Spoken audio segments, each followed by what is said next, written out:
Now, as one traces the history of God's interventions in the lives of his people to bring about the gathering, as one listens again and again to the various prophets who announced God's purpose for the world, the concept at the heart of salvation history will emerge. And that central concept is covenant.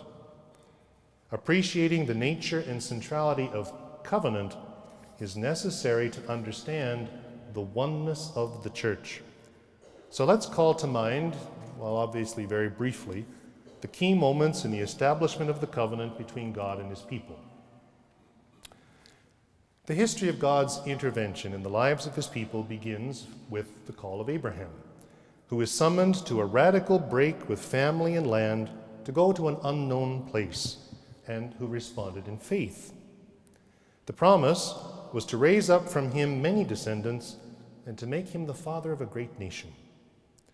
The pattern of divine-human encounter established by that first intervention is the foundation and the heart of salvation history. In the act of self-revelation, God takes the initiative and he addresses humanity.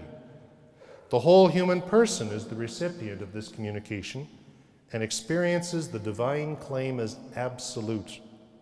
God freely chooses, calls, commands, and promises. And the response of the human addressee is free self-surrender and the obedience of faith. That is the pattern of covenant. Later, as we know, after God had freed the ancient Israelites from slavery in Egypt, he adopted the redeemed people as peculiarly his own. In this, God's desire was revealed as wanting a covenant of mutual love. I will be your God, yes, and I choose you to be my people. The salvific intervention of God called the Israelites into being as his people, chosen by him as his special possession. The choice of that small nation from among all people to be the peculiar possession of the Lord is the result of divine favor, and it's motivated purely by love. This took place on Mount Sinai, where the covenant was sealed by the outpouring of blood from animal sacrifice. However, to this covenant, first announced to Abraham and sealed on Mount Sinai, the people were unfaithful. The pattern of covenant was not maintained from the human side, and the prophets grappled with the reality of this human betrayal.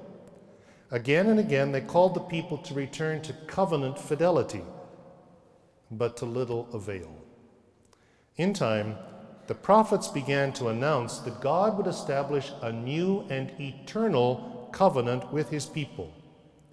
This arose from their awareness that human infidelity simply could not thwart the plan of God, whose intention to save and gather his children echoes all through the Old Testament.